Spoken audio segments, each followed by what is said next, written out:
is healer, awesome in power, our God, our God.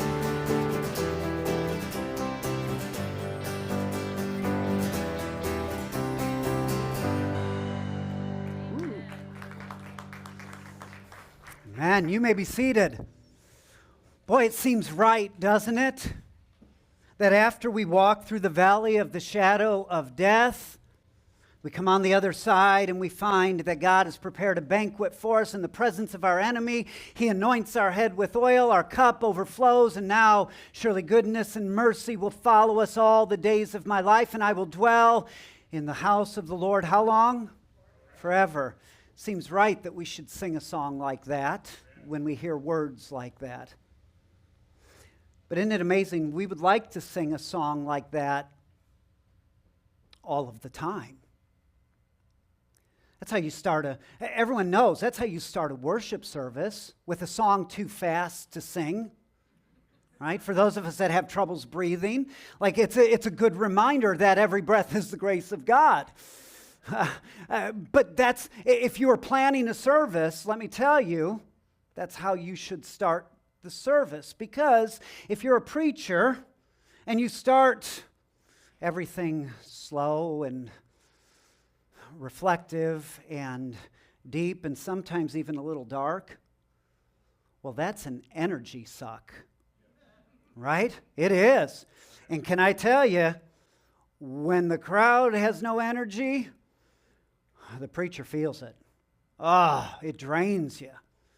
And so, let me tell you, if God is calling you into some kind of pastoral ministry, how this service has been structured is not how you should do it. But it's how the psalm navigates, isn't it? We start with these still waters.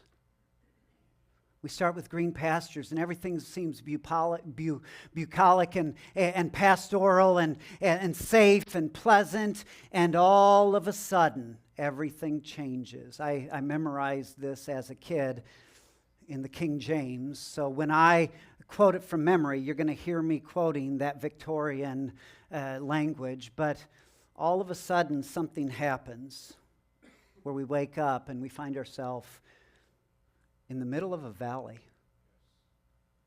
Yea, though I walk through the valley of the shadow of death. You know, I've preached a lot of funerals. And this passage has been one of my go-to texts, especially for those that aren't familiar with, aren't acquainted with, or are not participants with the church. Everyone seems to know Psalm 23. And so it's an easy way to speak into these lives. And so this psalm has formed an important part of my life just in the numbers of times I've preached it. And every time I come to it, it says something deeper to me.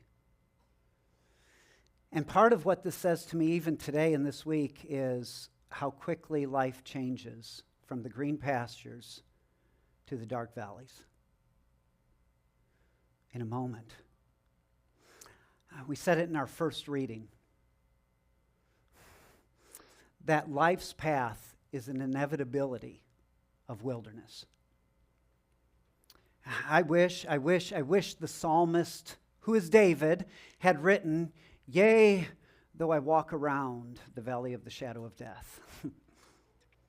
Because sometimes we think our spiritual life, our faith is bound to how good our circumstances are.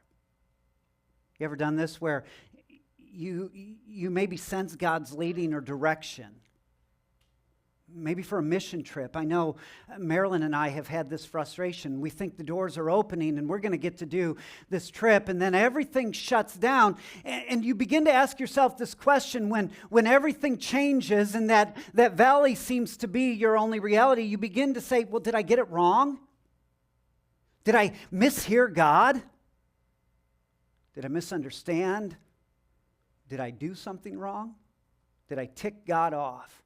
We play these games in our head because we somehow think that a good life, a life without difficulty, is a godly life. Even though none of us would admit that, sometimes our actions tend to exemplify that. And so when we wake up in the middle of the valley of the shadow of death, we're like, God, I thought you were leading me. And God has. And God is. The valley is inevitable. The wilderness is inevitable. And I guess that's why we're taking these weeks, last week, this week, and next week, to talk about wilderness. Because in the book of 1 Samuel, the book we've been reading together as a church, and next month we're going to move to 2 Samuel. So if you haven't gotten 1 Samuel done, get caught up, because next month is the sequel. This is the prequel. Right? And you're going to want to watch things in order, right? So it's like if you do Marvel or you do Star Wars or whatever, if you're like me and I don't watch them when they come out, I have to go to Wikipedia or wherever else to figure out which order to watch all of these stupid things in. The nice thing is God has helped you out with it. 1 Samuel, 2 Samuel. So if you're not there, get there. That's fine. You'll hear the rest of the story. But when we read 1 Samuel, what you'll find of those 31 chapters, 10, maybe 11 of them involve David on the run from Saul in the wilderness. That's a third of that book. It's a lot. Sometimes it's a lot in our life. It's a lot. And that's why we spend so much time here. So today, you'll notice none of the readings for today, they've all come out of Psalm 23. Ish. Like if I hadn't told you that was Psalm 23, you wouldn't have known. I would say, as an aside, writing, paraphrasing, making these passages make sense by writing them out verse by verse is a great way to engage with the text. It's a great way of doing that. So if you're like, I don't know how to even navigate this, rewrite it. I'm not saying rewrite the Bible. That's bad. Don't do that. But rewrite these texts in a way that God is speaking to you. You'll find some connections there. But as I was doing that, this life of David, this reality of a third of this book of 1 Samuel kept creeping up in there. And Psalm 23, written by David, was not necessarily written while David was on the lam from King Saul. If you've been around, you know the backstory. I'm not going to rehash that. But Psalm 23 was probably written later when David was finally on the throne. As far as we can tell, there's probably 2 psalms, almost certainly, that David wrote while in the wilderness, while on the run. Psalm 23 is not one of them. But those of you that have walked through or are walking through the wilderness know, you know. Even once you've walked through that valley, it shapes the rest of your life. And I do hear in Psalm 23, David's wilderness. And more to the point, I think I hear Jeff's wilderness in Psalm 23. I suspect some of you hear it as well. So we're going to navigate today's message via Psalm 23. And I'm not going to read parts of 1 Samuel, but I will be telling 3 stories out of 1 Samuel. If you want to check out my telling of the story, because, sometimes I add details. I will be giving you the references so that you can write them down and go and read the stories for yourself. Hopefully you've read them, but the way I tell stories sometimes makes you go, I never saw that. So I want to give you that opportunity. But this all begins with the walk. David's on the run. Yea, though I walk through the valley of the shadow of death, the number one way that Scripture speaks of the spiritual life is in terms of our walk. This is important. Walk means you've got to do something. I purposely wore tennis shoes today. Like I do plan. Some of you are like, do you plan your outfits? Because you look like a clown. I do plan. And even in many instances, even though no one else usually knows it, my outfits that I plan actually have theological bearing as well. I do try to make all of this one thing. Because our Christian life, our spiritual life is defined in Scripture primarily as a walk. And I think of Paul in 2 Corinthians. He says, we walk by faith and not by sight. Oh, what a horrible passage. We walk by faith, not by sight. Try that when you get home. You'll see how clean your house is really quick, right? We walk by faith, not by sight. And this walk, yea, though I walk through the valley of the shadow of death, will lead us into the wilderness. So today we're going to look at the walk through the wilderness. More to the point, on being led through the wilderness. Because the point of a walk is that you don't stay put. There's no time in your life that stays constant. A walk means everything's always moving. So we begin with the walk, and here's how we learn how to walk. We learn to walk by falling down. Doesn't that say something to our spiritual lives? This is why we put our toddlers on carpets and rugs and soft grass when they're learning to take their first step. It's like a safety net of sorts. Because like a tightrope walker, falling is inevitable. Just like wilderness. It's inevitable. If you're going to walk, you're going to fall.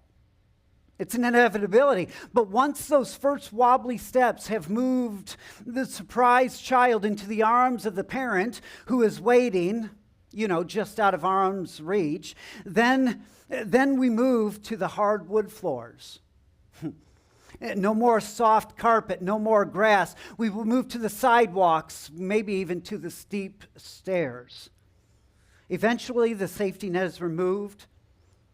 But when the safety net is removed, the cost of falling increases. I've met some of you after a fall where you've tried to catch yourself with your face. You see, when the net is removed, when the soft grass is taken away, a fall costs us more than it used to. There is some inevitability, but there is an expectation that we become better at the walk along the way. You see, so here's a reward that comes in this. Because while the cost of falling increases, so does the reward of walking increase. You gain freedoms, you can go place, you can get into things, right? This is how life works. Suddenly the child is sneaking off on her own, running from the bottom of the slide to the ladder where she can write it down again, all by herself. Or even the slow traipse to school on a winter morning, or the happy walk down an aisle with her father, arm in arm. Or the quick slinking walk into and out of a relationship that was always destined for failure. Life is a walk. Walking is like a circus, isn't it? It's like a circus act that marvels at the impossibility of maintaining your balance in impossible circumstances. Do you know what a miracle bipedal motion is? That's people walking on two legs. Bipedal motion, right? Do you know what a miracle this is? Do you know why we don't have robots catering our homes that look like butlers, like Jeeves, and serving us? Because they have a hard time even getting robots to walk upright. It's amazing. It is remarkable, this whole walking thing by itself. Our inner ears, our bone structure, our muscles, and the coordination that our brain is able to do all in a moment. It is a miracle walking. It's why most of the planet walks on 4 or 6 or more legs. Because this is a remarkable thing. What a miracle, but also what a dangerous thing. Walking. And some of you do it in flip-flops. That's a sin. I hope you trip and fall on them. No, I'm kidding. That was what Dana said. I did not say that. But you think about this. This miracle of walking, and I can hear the psalmist singing, "We are fearfully and wonderfully made." Oh, what a marvel this is. What a miracle it is. No wonder we call this life of faith that we live our walk, our Christian walk. No wonder.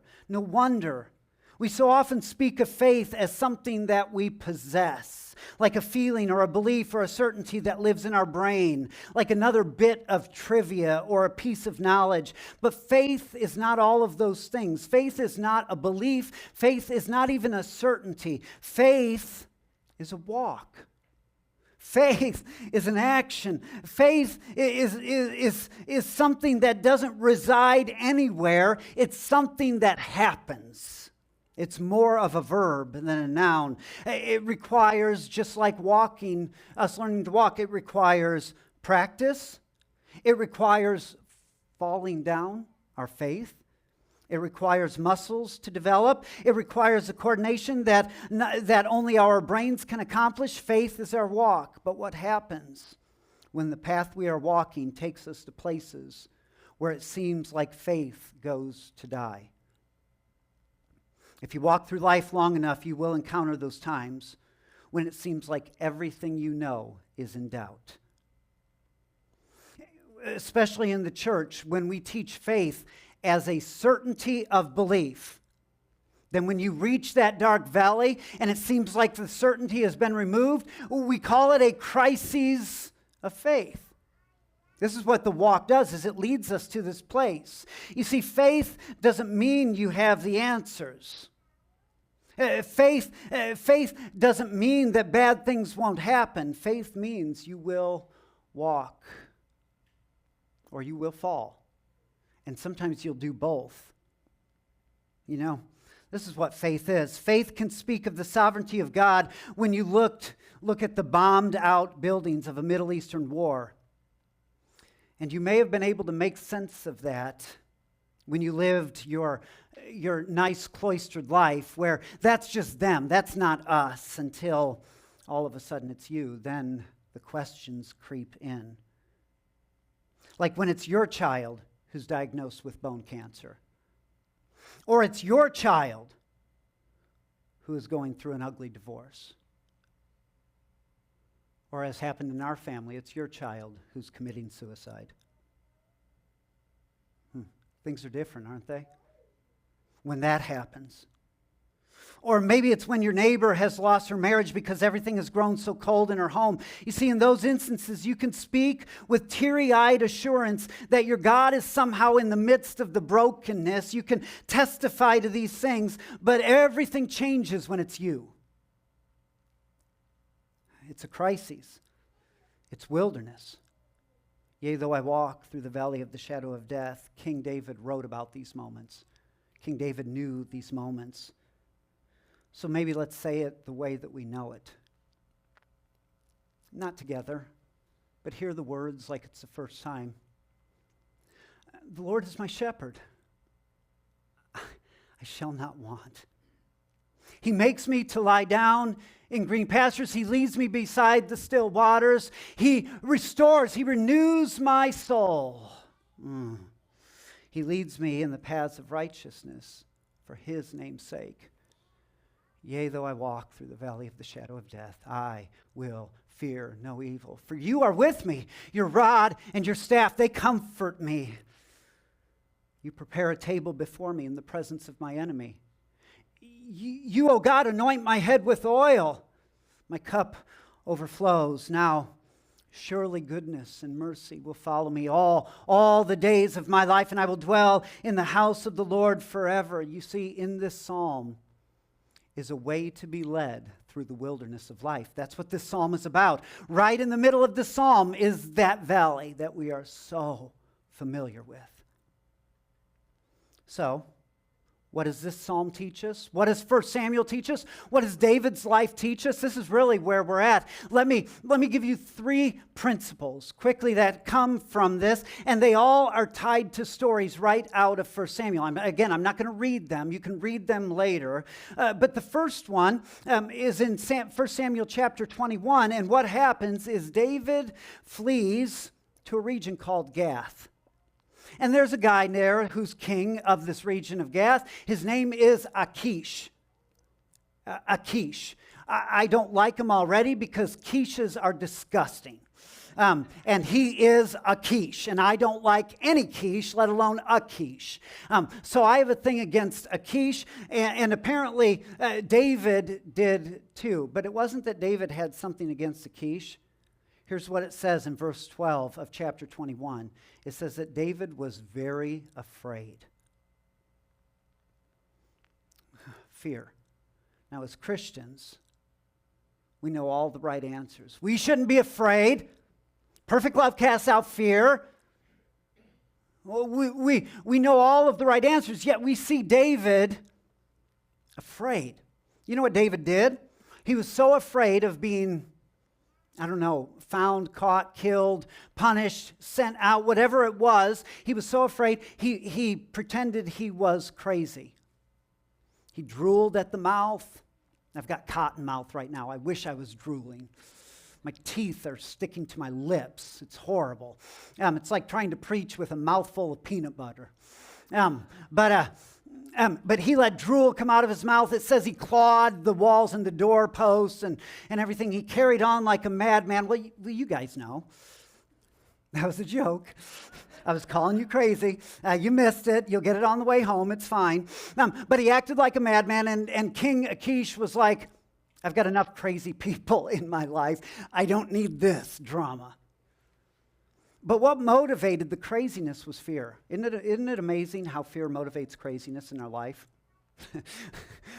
we are crazy when we are afraid. And sometimes we come to church and we're like, well, don't be afraid. Just don't be afraid. Stop being afraid. That's ridiculous. If you're afraid in the moment, the last thing you need is someone saying, don't be afraid. Right. Okay, thank you for telling me that, Captain Obvious. Duh. I know not to be afraid. I can't control this. And this is the point. Do you know how our brains work? Fearfully and wonderfully made. We have this portion of our brain called the amygdala, right at the back of our brain, right above our spinal cord, above this stem that feeds our whole system. And this part of our brain, the amygdala, is where fear resides. It's where it happens.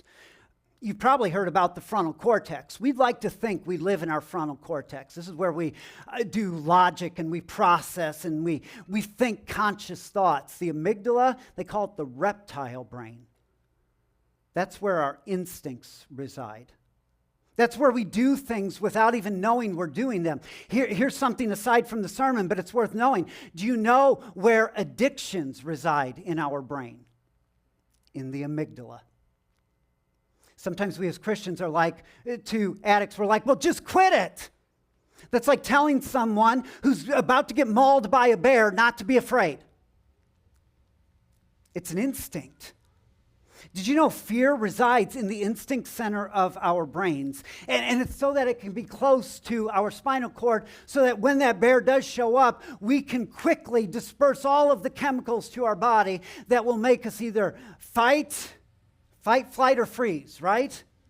This is what happens. And are you thinking about anything at that point? No. You just work out of instinct. This is the way fear works. And sometimes in our Christian faith, we chastise ourselves for those moments of fear, and we think we should be able to think our way out of fear. Can I tell you, the only way out of fear is to have something more powerful than the thing that scares you. That's it. That's it. If I encounter that bear, I am going to outrun Dana. That's all I'm going to do. If I encounter that bear, I have one goal, is not to be the last one running, right? I'm afraid. I can't control that. I may have been able to control the slight push, but I can't control the rest of it. And so I run off, I'm afraid, and everything. Do you know what would make me not afraid? Something bigger than a bear showing up that's threatening the bear. I would be like, let's pack a lunch and watch this. Right? That's what we need. Yea, though I walk through the valley of the shadow of death, I will fear no evil. For why? You are with me. This is what it's about. You are with me. In that place, you are with me. And what does it say? Your rod and your staff, they comfort me. That doesn't sound very comforting, does it? A rod and a staff. I had, honestly, as many times as I've preached this, do you know I have never discovered until this week what the difference is for a shepherd between a rod and a staff. I thought David was just being poetic by being redundant. Like that's what you do sometimes when you're writing. You say the same thing twice. Or when you're preaching, you say it 3 times because 3 is the magic number. But I thought he was just being poetic. Your rod and your staff, they comfort me. It turns out they're 2 different things. A rod, think billy club. A rod is a short stick, stout, heavy wood. It's meant to beat things. David even talks about it when he was talking to Saul. Remember the whole David and Goliath story? And he's like, and there was this time this lion came and I hit him. Well, first of all, you were a teenager and you weren't smart enough at that point to be afraid. Number 2, it was probably done with a rod. So what does this tell me? Your rod and your staff, they comfort me. God is my defense. God is my defender. God is the bigger thing. And God goes before. God is my rod. As Scripture always talks about the right hand of God, the power of God. Now, this is who God is. God is my defender. You see, the rod is not for me, the sheep. The rod is for anything that's going to threaten his lambs. That's my God. That's why I do not fear. And then the staff is very different. The staff is for the sheep. I discovered something. You know, you've seen the staff with the shepherd's crook in it. You know, there's lots of shepherds. Any animal that is a herding animal has shepherds somewhere in the world. They herd all kinds of livestock. But did you know only sheep and goat herders have a crook, a shepherd's crook? All the others, just a stick. It is made specifically to fit around the neck of a sheep. Think Looney Tunes, think the Muppet Show, when they've been on stage too long, like thankfully no one here has done this, but you see that shepherd's crook come out, it grabs onto their neck and yank them off stage. That's exactly what it's for. I was like, well, I did not know this. When a sheep gets stuck in the miry clay, when the water's running too fast, the shepherd reaches down and snatches. So here is God with his rod and his staff. One is our defense. The other is our guidance. It's our salvation. It's our rescue. And God guides and directs and leads and sometimes pokes and prods, but he's there leading us all along. Yea, though I walk through the valley of the shadow of death, I will fear no evil. The wilderness brings fear. Here's what I want to say to you. First of all, do not condemn yourself or anyone else for the fear in their life. Because there will come a time in your life when every word that you have said to them, every thought that you have directed in their direction, every conversation you've had about parishioners sitting in your basement while talking about your wife, or talking to your wife. I talk about my wife here, but I talk about you at home to my wife. And I found every one of those moments comes back. Every word comes back. Fear, get this, fear is not a sin. But God does answer our fear with his presence. Perfect love casts out fear. Perfect love. Oh, I want perfect love. I want perfect love. Turns out perfect love is a person. It's Jesus. Perfect love casts out fear. So that's the first thing. The wilderness gives fear. But if we're led in the wilderness by Christ, it doesn't just take fear away. It's that moment when we go, oh, This was silly. Yeah, that's big. My God is big. My God is bigger. A VeggieTales song just went through my head. My God's bigger than the boogeyman. That is good theology right there. Yeah. So that's the first thing. Fear in the wilderness. Here's the second thing, despair in the wilderness. Despair. Oh, despair. Here's the story. David goes down to a region called Keilah. I don't know if I'm pronouncing that right. He goes down to a region called Keilah, and when he goes to Keilah, this region, he sees that the Philistines, you know, in the David story in 1st and 2nd Samuel and Kings, the Philistines are the bad guys, right? They're the bad guys. So he goes down there, and the Philistines start picking on this region, these people of Keilah, and so God says to David, defend them. Right, fight the Philistines on behalf of Keilah. Protect Keilah.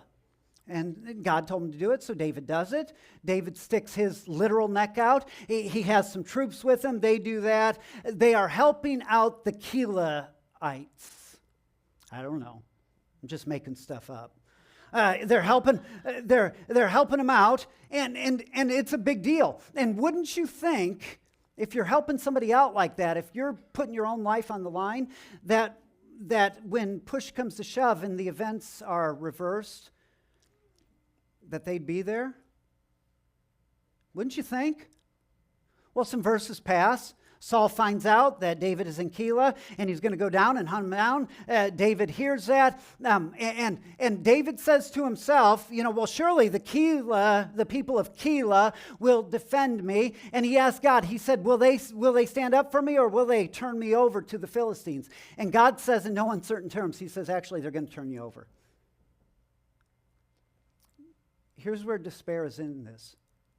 Have you ever felt like you've given and given and given and invested and invested and invested, and then there's this point in your life, and years have passed, months have passed, time has passed, and all of a sudden you look at this thing, this person, this whatever it is that you've invested in, and you want to see something different, and you realize nothing's changed.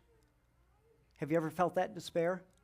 Maybe when you've watched your kid make a shipwreck of their faith, when you know they were raised different than that. Or the relationship that went sideways when you gave all that you've got and somehow everything has died. Have you ever felt that despair?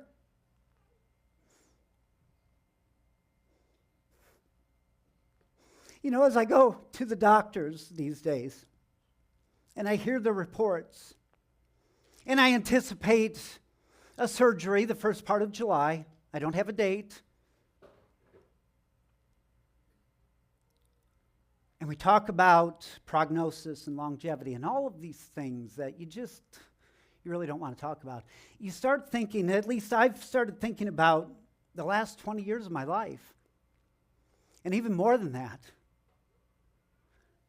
The time in Bible college, seminary, whatever, preparation, training, tens of thousands of dollars.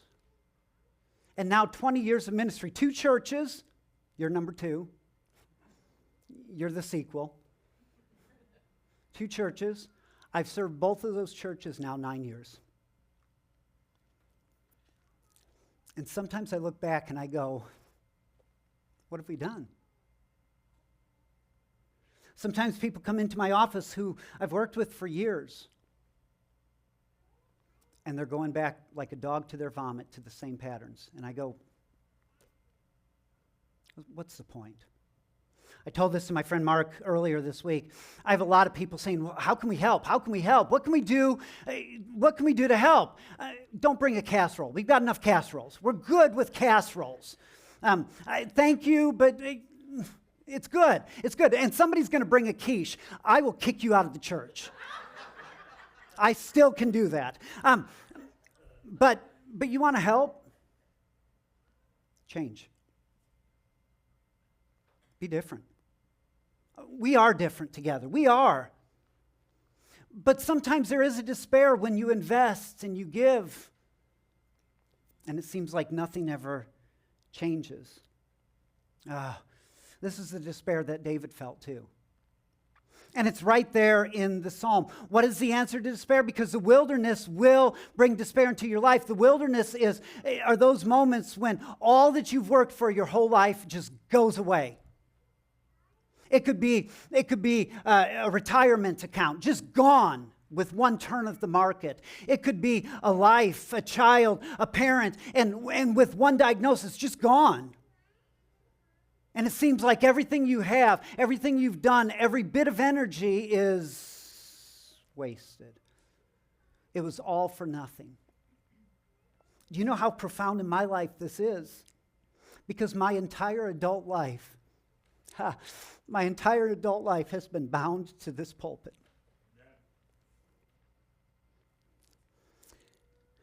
And you know what I mean. This is my context. You have your context where you have invested in something your whole life and then it goes away and you say, what have I lived my life for? Despair. Have you felt it? What is God's answer to this? It's right there in Psalm 23 where he says he will anoint our head with oil. That's about healing. There is healing. Doesn't mean the circumstances are going to change.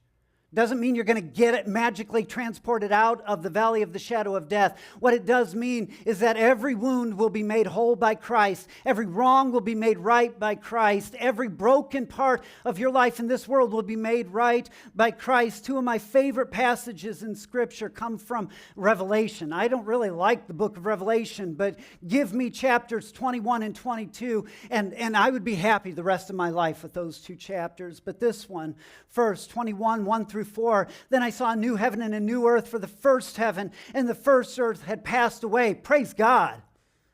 And the sea was no more. And I saw the holy city, the new Jerusalem, coming down out of heaven from God, prepared as a bride adorned for her husband. And I heard a loud voice from the throne that said, behold, the dwelling place of God is with man. He will dwell with them, and they will be his people. And God himself will be with them as their God.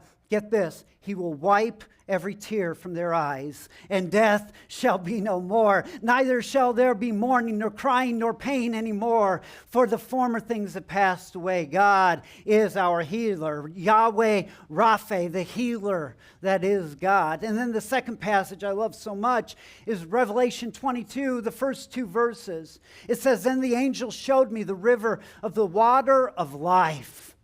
Isn't that what we need? Living water, the water of life, bright as crystal, flowing from the throne of God and the Lamb, flowing through the middle of the city. Also, on either side of the river, the tree of life, with its 12 kinds of fruit, yielding its fruit each month. Here it is. The leaves of the tree were for the healing of the nations. Turn on the news. Do our nations need healed? Do we need to sit under a tree, a shade tree, and maybe talk without pointing something at another person for once? This is what the tree of life is. It's healing. So where there has been despair in your life, here's the promise of God. There will be healing, which brings us to the last thing. You see, there is fear in the wilderness. There is despair in the wilderness. But do you know what is born out of the wilderness? Hope. Hope. You will never experience hope if you never walk through the valley of the shadow of death. Hope is birthed in the wilderness. The desert, the brokenness, those places are the womb of hope, where it is conceived and where it is nurtured, so that hope may finally become fully grown in us. And this takes us to this last story in 1 Samuel chapter 27. Here's what happens is David is still on the run from Saul, and he goes down to a region in Philistia. Remember, the Philistines were the bad guys. And David is like, Saul will not go into this country, this region, to Philistia. He won't follow me there because they were enemies, like mortal enemies. So David's like, I can get a break. I'm going to go down to Philistia, and Saul will stop chasing me down there. And he was down there 16 months. This was not like an overnight stay at the Motel 8. He was there 16 months. And while there, he was gifted a city called Ziklag. I love that word, Ziklag. Ziklag, to me it sounds like what happens when the camel you're on runs too fast. You get Ziklag. I don't even know. Great word, Ziklag. But it's a city. And here's what we discover in 27 verse 6 is that the city that was the city in Philistia, this Philistine city of Ziklag, when it was gifted to David, actually was handed down from kings of Judah, one generation to the next, to the next. This city, in the middle of hostile territory, was part of the nation of Judah. Isn't that remarkable? Like an outpost. And the reason I say this is about hope is because this is what it teaches us. Paul tells us we are citizens of the kingdom of God. What that means is we build our cities, our churches, to reflect the kingdom that is coming. Right in the middle of this broken world, right in the middle of our own Philistias, our own broken regions, we build these bastions of hope. And it's for two reasons. It's first, so that we who are part of it can go, this is what it's going to be like, but so much better. And it's also for the world so that they can go, oh, that's what it should be like. Hope. This is what the wilderness breeds in us, is hope. We don't want to be stuck in these broken places. So we build cities of God. Right in the middle of our brokenness. That's what the book of Daniel is about. Settle down, have wives, have babies, have an industry. You're in Babylon. You don't want to be here. But still, you can be a different kind of people right in the middle of it. This is hope. This is hope. David settling in Ziklag. It's not that he settled in that his morals or anything else was settling. It's that he recognized that the only place hope can dwell is in the middle of brokenness. And this is true for us as well. You see, hope builds a house in the wilderness that looks like the home that will appear when Christ appears. Hope pursues God, who Scripture says is goodness itself, and evidences that goodness through goodness. Surely goodness and mercy will follow me. Hope shows mercy. Hope shows mercy. Hope shows mercy. Christians, show mercy. Hope shows mercy because mercy has been shown to us. Hope dwells in the wilderness, knowing that one day there will come a voice of one crying, in the wilderness, prepare the way of the Lord. Hope. You see, the answer to fear and despair is hope. Today I want you to have hope. Today I want me to have hope. Today I do not have hope. I see a failing church, not just our church. I'm saying in general, I see a failing church. I see a lost people. I see things that never seem to change, no matter how much time, energy, resources you invest in it. And I need hope. Today I know the wilderness. Maybe you do too. So we speak about these things. We acknowledge these things, and we remind ourselves that faith is a walk, and we walk by faith and not by sight. So here it is.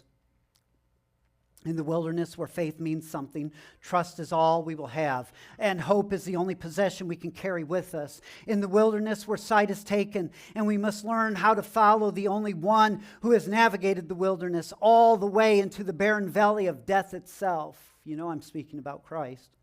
Where even the shadows prove fatal, and has come out on the other side. That, after all, is the story to which all other stories point. Even these stories, they point to him who went into the wilderness of humanity's brokenness, who allowed that brokenness to crush him, to kill him, what it promises to do to us, and who came out on the other side alive, resurrected, new, and who is now calling us to follow him. He's the one leading us through the wilderness because he's the only one who's ever navigated the wilderness and come out on the other side. So, it is an invitation. Here is our wilderness Sherpa. Here is our wilderness shepherd. Here is the only one who has been in it, through it, and can lead us to the promise of God's kingdom, that it comes on earth as it is in heaven. So hear this. Maybe hear these questions as your own. Do you come with that paralyzing fear? There he is. There he is, even in that fear. Him who is named love, him who casts out all fear. When you fall upon him, you are falling upon and within love. When we fall upon Christ, we are falling upon love itself. Where fear is swallowed up, where death is destroyed, do you come with unrelenting despair? You see, there is a healing promised. I know it may not be today. It may not even be tomorrow, but on the other side of the valley of the shadows is the promise of a head anointed with oil. Healing, where pasts are restored, where wounds are healed, and where relationships are made whole. Do you come maybe with hopelessness that has swallowed life itself? You see, hope is more than a feeling. Hope is a trajectory. It's a goal that points us, a promise that stands on the horizon of creation, given to us in the shape of a cross. Hope calls us to come, everyone to come, because just beyond the horizon of that cross, where love destroyed fear, where love offered forgiveness for all and destroyed despair, just on the other side of the horizon of that cross, there is a promise of resurrection. Hope, you see, invites us to live in that promise even now, and to move our feet always, always, always towards its fulfillment. I wore my tennis shoes. Get your tennis shoes on. Hope demands that we move. Hope demands that we walk through the wilderness. So hear these words. I know that the things that you see around you look hopeless, and the wilderness seems to have no end. God has promised you a way through the valley, a way through the desert, even a way through sin.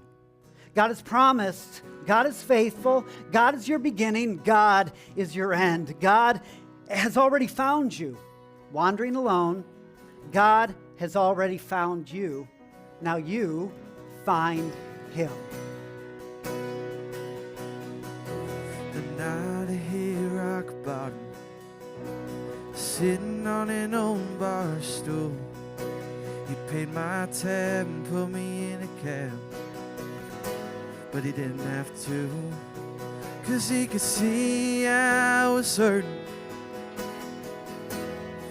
Oh, wish I'd got his name, 'cause I didn't feel worth saving, but it saved me just the same.